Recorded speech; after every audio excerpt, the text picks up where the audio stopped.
Welcome, welcome. Hope you're all comfortable, enjoying the day. My name's Dave Lightfoot. I've been with product management forever. Not that you care. And I'm going to be joined by three of my esteemed colleagues here today. We're going to share some information with you about products that are new, available, coming along, and get you guys in the know about what we've been doing and how we've been thinking about this. And there are kind of 4 thematic elements we hope you can pick out of what we're going to share with you and how we think about the strategy for our products and how that informs the design. And those 4 thematic elements are flexibility, convergence, structure, and engagement. And I get the pleasure of talking about flexibility in the context of the originations phase of the customer lifecycle. But before going there, I want to demonstrate what a big kid I really am and share with you some of the things that we learned from the world of toy and game design that helped inform our approach to building the next version of our Origination Manager product, Origination Manager 5, and then take you into some of the detail about OM5, and hopefully you can see how those influences came to bear. So I'm going to guess we all had a favorite toy when we were a kid, or favorite toys when we were kids. You don't have to shout out the name of those favorite toys. You know, my Cindy I loved, but you know, there you go. How many of you in the room have seen the movie Toy Story? Toy Story 2, Toy Story 3, Toy Story 4. Oh, guys, missing out the best installment. You think about Toy Story, and you think about, in the early Toy Story movies, you know, the kid Andy, right? He had his favorite toys that he kept going back to. He had Woody and Buzz and, you know, Mr. Potato Head and Slinky and all of these things. I still have the whole set. But he kept going back to these toys. And why did he keep going back to these toys? He went back to these toys because they stimulated his creativity. Yeah, they sparked his imagination. And that allowed him to engage with them, to think about the what if. And despite the fact that, you know, the solutions you buy from FICO, they're not in any way toys, right? They're built for the real world, grown-up rigors of the businesses that you have to run and the customers that you have to engage with. It doesn't mean that we can't take some learning from the world of game and toy design and apply those thoughts to allow you to deepen your engagement with our solutions, because we believe by extension that will deepen your engagement with your customer. And this quote from Diana Huss Green, I think if you switch out the toy word here and substitute decision management solution, makes for a longer sentence, obviously, but I think the point still resonates, right? Good decision management solutions have staying power.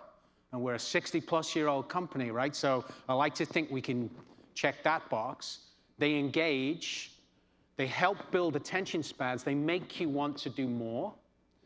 They don't fragment your attention span, or you're trying to do too many things in too many different places. And a good toy, to a large extent, doesn't offer answers to every question. It stimulates questions, and it presents problems for solving. And I don't mean technology problems. I mean business problems that you can solve to get greater engagement with your customers.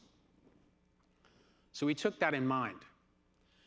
And then if you go a level deeper and you look at market drivers, right, you can see my likeness here on the right. Digital transformation is going on in every industry, including toys, right? You look at video gaming and how video gaming has grown to what is projected by Newzoo now to be a $138 billion industry by the end of this year. Yeah? And analytics-driven interactions, including in the world of toys, right? There's a whole category now of smart toys that have AI inside that help the user or the child or the Dave Lightfoot, if you're a big kid like me, engage with those toys. That's becoming a $54 billion industry by 2024.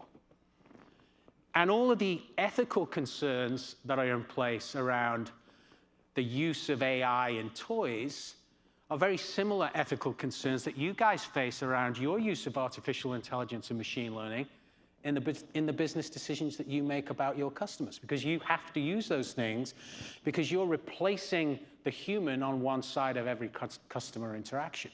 So you've got regulatory and ethical concerns to bear in mind there. And of course, in any industry vertical, the perennials of speed to market, of change, of innovation are make or break in terms of your ability to win in the market. So lots of parallels to be drawn here. And again, you go another level deeper, and what makes a great toy or a great decision-making solution, very similar things. See the selfie of me there up on the top right, Mr. Potato Head? Or the Lego Star Wars Millennium Falcon?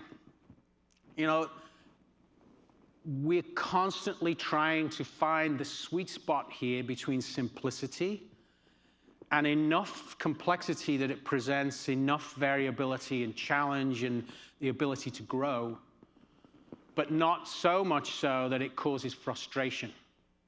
So it needs to be safe and durable. And you think about safe and durable in the context of what you do in your businesses and how you engage with your customers.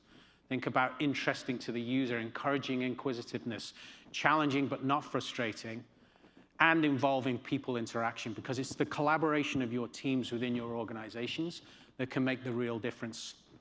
And we try to apply those design principles to our decision management platform and suite and make it not so simple that you solve the puzzle and you disengage with the toy and you don't get full value out of the investment, and also not so challenging that you beat your head against it and you get frustrated and you step away from increasing your customer engagement. It's a difficult balancing act, but it's one that we will relentlessly pursue, and we've made some good strides in the context of Originations. Anybody in the room, and I won't ask for a show of hands, but several of you in the room I can see, despite the sunlight bouncing off my bald head here, I can see our Origination Manager clients. And you would be familiar with Origination Manager 4X. I hope you've had great value for your investment. I've personally seen you do great things with the product. And it's a modular product. It has an application processing module, a decision module, a data acquisition module, and an analytic module. And part of its value is also part of its challenge. It's a very flexible system. But what that invites, and what we've seen in your use of our toys, if you will, is you've gotten frustrated from time to time over the complexity of the challenge and how smart a toy maker you have to be to get the most value out of certain aspects of the system.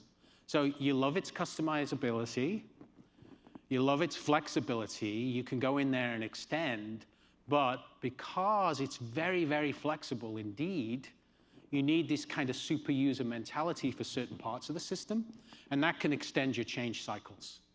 Training cycles and change cycles can be extended. So taking that on board, and what we've seen with the OM 4.x line over the last 6 years, we've made a much greater, what I will call, separation of concerns between the various functions within the solution, and that's all been enabled by our decision management suite and platform.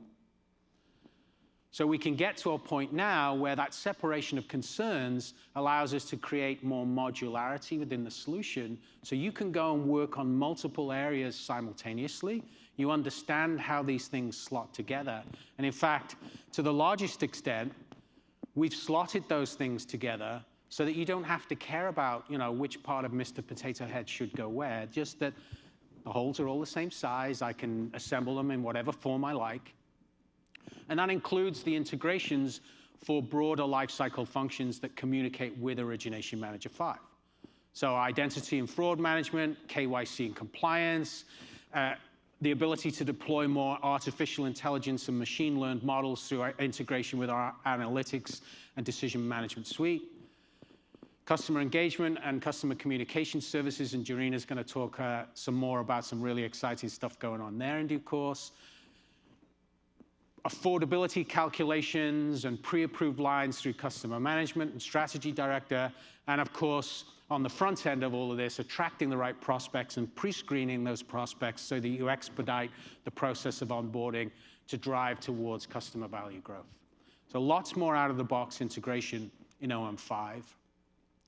And this real separation of concerns, where we partitioned case management from the core services, from the Origination Manager designer, from the system administrative functions, from the security administrative functions, into the line of business solution. And the line of business solution is really the place where you tend to do most of your creative work. Most of your effort, most of your time in Originations is spent in the line of business solution, the data model, the user interface and the user interaction, the workflow, the orchestration of the flow, the orchestration of the data, how you connect to external and internal systems, and of course the strategy management, the business policy, configuration, and deployment. So again, taking learning from the world of toy design and how do you snap these things together, and taking learning from observing you all who are our Origination Manager clients using these solutions, how do we allow you to separate those concerns so you can do more things at once, so you can accelerate those change cycles, but not at the expense of the combinatorial opportunities to do things your way, right? So it's not one block stacks on top of one block, stacks on top of one block and done. You can reorder these in whatever way you like. And within the line of business solution, what we've also been able to do, again, with the development of our platform and our suite capabilities, is fit your interaction experience based on the nature of what you're trying to do within the line of business solution to a best fit. Best fit UI paradigm that allows you to reach mastery faster. And with sincere apologies to any IT and engineering folks in the room, your role in this Toy Story kind of diminishes here because we need to move faster. We need to get more done. But it doesn't mean we restrict your ability to grow and extend the solution within the fabric of your own infrastructure.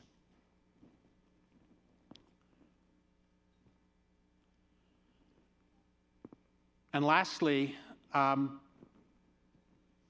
we build for all possible use cases. You know, we work with clients who are a single line of business, in a single geography, in a single industry. We work with organizations that are multiple lines of business, multiple business units, multiple lines of business within business units. We work with processor partners that are in multiple countries, serving multiple clients who have multiple lines of business, and so on, right? So again, the separation of concerns and the standardized architectural construct allows that to be extended and extended and extended without you having to worry about how those pieces fit together or whether they fit together or whether you've got them in the right sequence. Because all of the API-driven microservices strategy that underpins this conforms to common standards so it all tacks together well. So hopefully, with Origination Manager 5, and we will be releasing this in sort of spring of next year, and we'll be commencing our beta client program coming along soon. Hopefully you get a sense for the design thinking and how the parallels with the world of toy and game design have shaped this to the point where we've got more preformed blocks, so you don't have to worry about the grains of sand, so to speak, that will accelerate your ability to construct the toy, and by extension, extend your ability to think of all of the what-ifs around how you will play with this thing to have greater engagement with the solution, because I very firmly believe, and we at FICO very firmly believe, the more engaged you are with the FICO solutions, the more engaged you can be with your customers, and that drives mutual benefit.